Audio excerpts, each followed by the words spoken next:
The Boulevard Cafe in downtown Nashville was buzzing with life on a sweltering summer afternoon.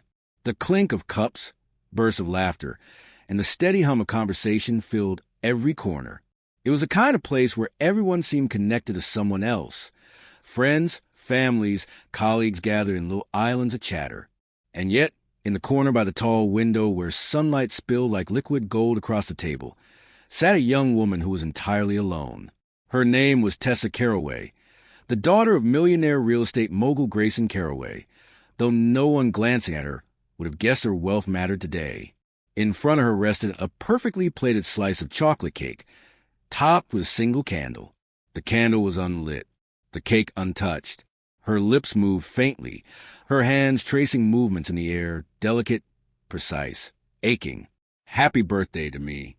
The signs were fluent, practiced, but there was no one across from her to respond. She was a silent conversation in a crowded cafe, invisible in plain sight. 23 years old today, and yet celebrating as if no one in the world had remembered. People noticed her, but not in the way she needed. A passing acquaintance clapped her on the shoulder, exaggerating his mouth movements, as if shouting without sound would make his words clearer. A woman dripping in jewelry leaned close, patted her hand, and walked away, satisfied with a gesture of polite acknowledgement. But no one stayed. No one spoke her language. Tessa smiled at each interruption, but they were hollow smiles, polished practice, the kind that never reach her eyes. And when they left, her hands resumed their conversation with the air, as though to remind herself she still existed. Across the room, at a table he hadn't even wanted to sit at, Logan Hayes watched it all unfold.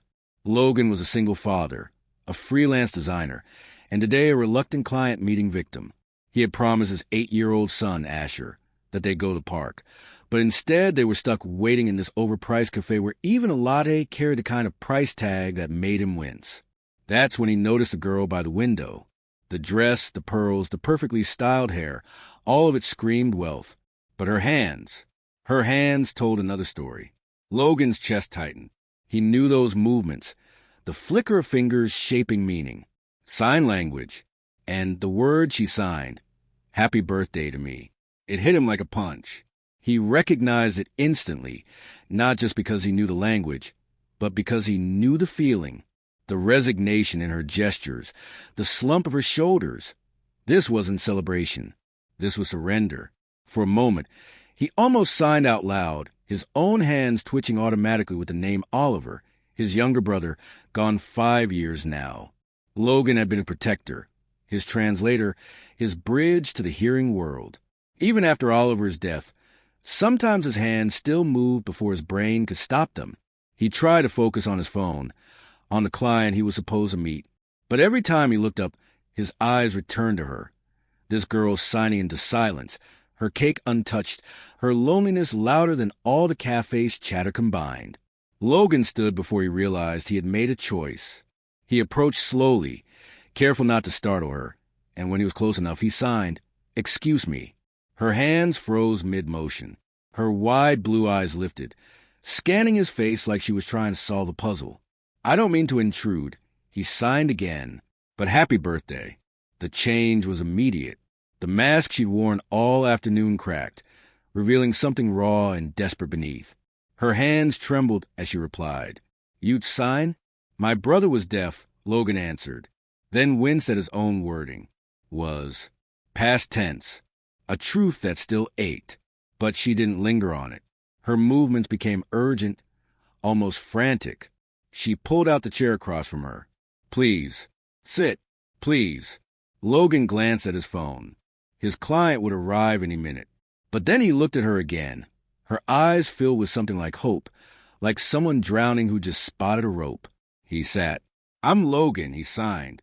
"Tessa," she replied.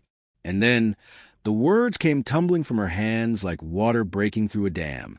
She hadn't signed with anyone in months. She admitted. Maybe 3, maybe 4. Her father, Grayson Carraway, the great businessman, never learned. He sent expensive gifts instead, dresses, earrings, condos, vacations. Things that glittered but didn't speak her language. She gestured at her $3,000 dress with a bitter smile. I'd trade all of this for one birthday wish from him in sign language. Just once. Logan's chest ached. His phone buzzed again, his client calling. He silenced it without looking. "Since when have you been deaf?" he asked. "Since 4, she replied. "Meningitis." My father's solution?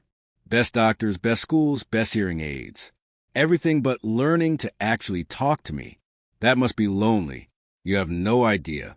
She paused, then studied him. Or maybe you do. You said your brother was deaf. Logan hesitated, then told her about Oliver, about how he had been 16 years younger, how Logan had practically raised him, how their secret language had been their world, and how one day a drowning accident and a hidden heart condition had stolen him away. Tessa's eyes softened. "I'm sorry. I still sign sometimes," Logan admitted, his throat tightening. "Conversations with someone who never answers." She nodded slowly. "I do the same. Full conversations with my father. Arguments where I finally say what I need. Jokes no one laughs at. Dreams no one hears. This," she gestured between them, hands trembling again, "this is the most real conversation I've had in months." Logan wanted to say more, but just then his client stormed in, an impatient man in a sharp suit, already irritated. Logan looked at him, then at Tessa, and made his decision. He intercepted the man halfway. "Family emergency," he said aloud. "We'll have to reschedule." The man fumed. Logan didn't care. He went back to Tessa. Her eyes were wide with disbelief. "You just walked away from your client. Will survive?" Logan signed, settling into his seat. "Now tell me, why are you really spending your birthday alone?" That question opened a door Tessa hadn't touched in years. She explained. Her father was in Tokyo on business.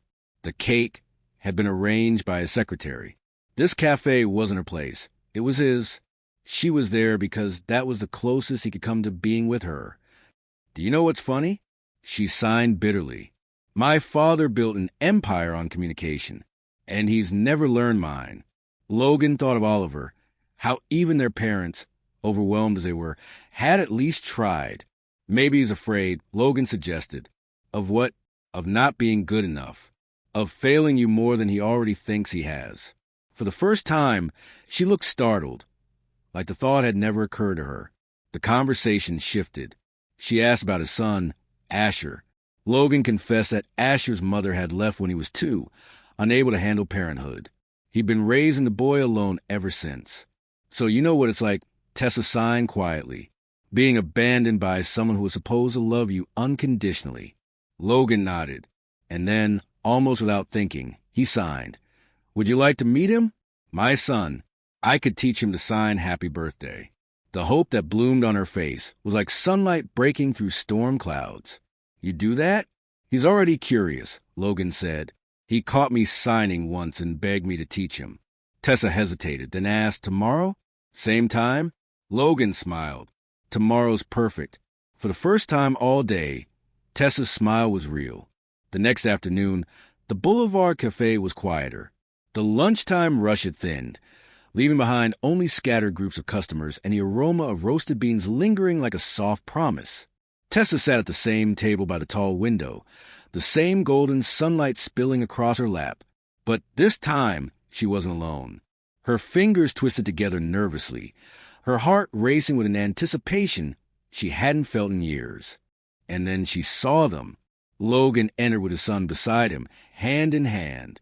Asher Hayes, all tousled brown hair and wide green eyes, looked around with the curiosity of a boy who found the whole world fascinating. He carried a sketchbook tucked under his arm and a superhero sticker stuck to the back of his shirt. When his gaze landed on Tessa, he whispered something to his father. Logan crouched, answered him quietly, then guided him forward. Tessa held her breath. "Hi," Asher said shyly, his voice small. But before Tessa could panic at the sound she couldn't hear, his little hands lifted, and he signed, clumsy but unmistakable. "Happy birthday." Her hands flew to her mouth. The boy grinned, proud of himself, and Logan mouthed the words slowly as he signed alongside him, clear enough that she could read his lips. "Happy birthday, Tessa." Tears spilled before she could stop them. Not because the words were perfect. They weren't. Asher's movements were jerky, uncertain, sometimes backwards. But the effort, that was worth more than every necklace her father had ever draped around her neck. She signed back, laughing through her tears. "Thank you, Asher. You are wonderful." The boy turned to his father. "She said I'm wonderful." Logan chuckled, relaying it with his hands. Tessa nodded eagerly. And just like that, a table once haunted by silence filled with the clumsy, joyful language of three people who wanted to understand one another. The hours slipped away.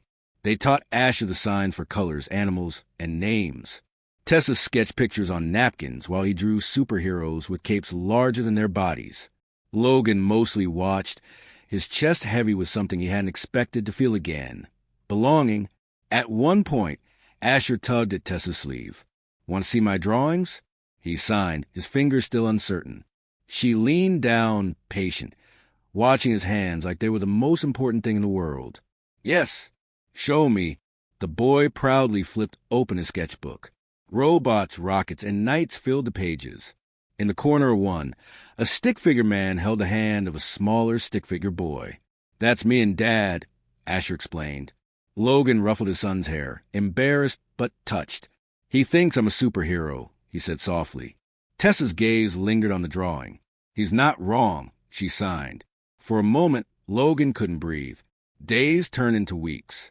The meetings at the cafe became routine, first once a week, then twice, then nearly every afternoon.